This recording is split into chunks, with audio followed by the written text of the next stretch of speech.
현재 일본 극우 언론과 일부 일본 네티즌들은 한국에 대한 다음과 같은 말을 하고 있습니다. 한국은 공산화가 되어 있으며 한국의 첨단 기술은 결국 중국에 모두 넘어가게 되어 있다는 상황이다. 혹은 한국은 모더나 혹은 화이자 백신 대신에 중국 백신을 대량으로 들어와 접종할 것이 분명하다. 레드팀이기 때문이라며 한국의 공산화를 자주 얘기하고 있습니다. 일본에서 이런 말이 나오는 것은 한국은 친중 정부가 들어섰기 때문에 중국과 깊은 관계를 맺고 있는 상황이고, 북한과도 연방 정부를 세운다는 근거 없는 이야기도 퍼집니다. 오죽하면 프랑스의 국영통신 AFP가 한국이 중국 백신을 사들인다고 하는 것은 가짜뉴스라고 검증을 대신 해줄 정도인데요. 프랑스 국영통신사 AFP는 자신들의 팩트체크라는 코너를 통해서 한국이 중국 백신을 사들일 것이라는 내용을 검증했더니 가짜뉴스임을 자체적으로 밝혔습니다.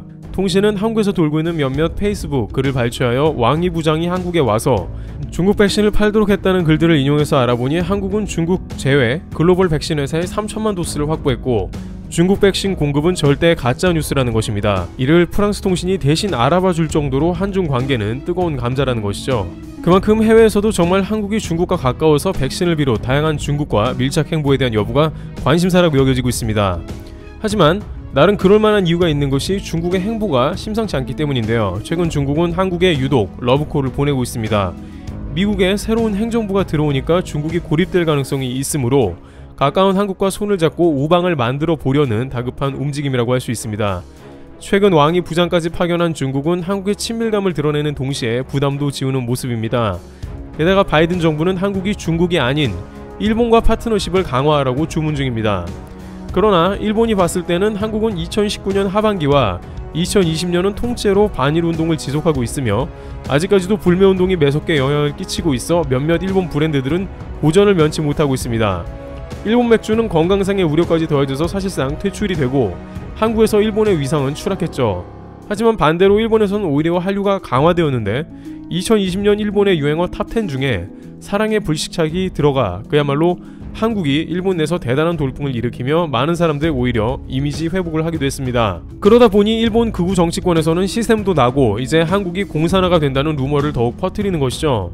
그런데 정말 이러한 일본 극우 세력의 말처럼 과연 한국이 중국의 소위 간쓸개를 다 내어주고 있나 체크해봐야 합니다. 중국도 한국과 밀착하려고 하면서 한국의 뭔가를 계속 요구하는 형국이기도 하기 때문입니다. 우선 가장 많이 제기되고 있는 이야기 중에 친중 한국이 첨단 기술을 중국으로 넘기고 있다는 문제를 보면요, 실제 한국에서는 지속적으로 중국의 기업에 많은 연구원이나 고위급 임원들이 고액 연봉을 약속받고 기밀을 유출해왔습니다. 한국의 각종 디스플레이 제품의 기술 유출은 적지 않은 문제를 유발시키며 한국의 산업계를 위협해왔습니다. 삼성 디스플레이에서는 기밀을 유출하는 연구원들을 법원에 고소하여 소송을 진행하기도 한 것이죠. 중국은 첨단 기술을 호시탐탐 노리고 있으며 자신들이 쉽게 따라할 수 있는 분야는 가리지 않고 기술자들을 빼서 한국 산업 전반에 큰 피해를 주고 있습니다. 이런 것은 미국과 일본 등 가리지 않고 세계적으로 나타납니다. 그런데 이런 것은 개인의 일탈이라고 봐야 하며 한국이 친중이기 때문에 기술을 넘겨주는 것인지는 다른 문제입니다. 그렇다면 이것은 기업 간의 문제가 아니라 국가가 개입되는 문제가 있는지 살펴보는 것이 더 좋을 것입니다. 만약 국가에서 중국에 주요 기술을 내줬다면 정말 한국이 친중 세력이 어느 정도 있다고 봐도 되는 것이죠. 특히 최근 국내 각종 커뮤니티에서는 중국이 자국 기술로 원자력 발전소를 가동하는 데 성공했다는 소식이 전해지자 우리 한국 정부가 에너지 전환 정책을 추진하면서 중국의 원전 기술을 넘긴 것이라는 주장이 제기됐습니다. 회원수가 150만 명 내외인 온라인 커뮤니티에서도 한국에서 우리나라 원전 기술 중국에 다 퍼준 것 아시죠? 라는 제목의 글이 올라왔다고 합니다. 이 게시물은 중국이 자체 개발한 3세대 원전 기술 화롱 1호를 이용한 원전으로 전력 생산을 시작했다는 기사를 게재하며 이와 같은 주장을 폈습니다. 이 게시물에는 수십 개의 댓글이 달렸는데 탈원전으로 대한민국 60년 원전 기술이 중공으로 넘어갔다. 우리는 탈원전하고 중국에서 전기를 사서 쓰자는 것과 같은 내용이 대부분입니다. 이 게시물이 인용한 중국형 원전 가동 소식 기사에도 비슷한 내용의 댓글이 잇따랐습니다. 마침 한국이 원자력 기술이 뛰어나 수출도 하고 있으므로 이러한 소식이 진짜인가 라는 생각도 드는데요. 또한 최근 왕이 부장이 한국에 온 것도 백신을 비롯 각종 첨단 기술을 이전해주는 것과 관련이 있다면서 연결해서 생각할 수도 있다는 루머도 제기되었습니다. 놀랍게도 일본 극우 세력이 주장하는 이야기가 한국 온라인에서도 비슷한 흐름으로 전개되고 있는데 과연 그럼 정말 한국 기술을 중국에 넘겨줬나 의문인데요. 그러나 막상 알고 보면 중국 원전은 우리나라 기술과 관련이 전혀 없다고 해도 과언이 아니라고 합니다. 2일 세계원자력협회 홈페이지에 따르면 중국은 프랑스, 캐나다, 러시아 등으로부터 원전 기술을 도입해 이용 중이며 최신 기술이라고 할 수 있는 3세대 원자로 모델로는 미국 웨스팅하우스의 AP1000과 프랑스 아레바의 EPR을 각각 들여왔습니다. 한국원자력연구원이 2018년 펴낸 중국 원자력 정책 및 연구개발 현황 보고서를 보면 당시 기준으로 중국 내 원전 38기가 가동 중이었는데 이 중 36기가 중국이 자체 개발한 경수로 노형이나 프랑스, 러시아의 모델이었고 2기는 캐나다의 중수로 노형이었습니다. 특히 이번에 중국이 성공적으로 가동했다고 밝힌 3세대 원전 활용 1호는 프랑스 기술을 기반으로 중국 국영기업 중국 핵전집단공사와 중국 광핵그룹이 설계한 것입니다. 한국원자력연구원 관계자는 중국 원전의 원천 기술은 프랑스가 기본이며 우리가 제공한 것은 전혀 없다고 말했습니다.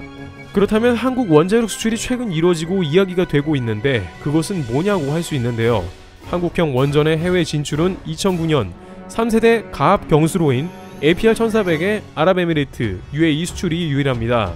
APR1400은 한국이 1992년부터 10년간 약 2,300억 원을 들여 독자 개발한 것으로 국내에서는 신고리 3456호기, 신한울 125기가 이 노형으로 운영 또는 건설 중입니다.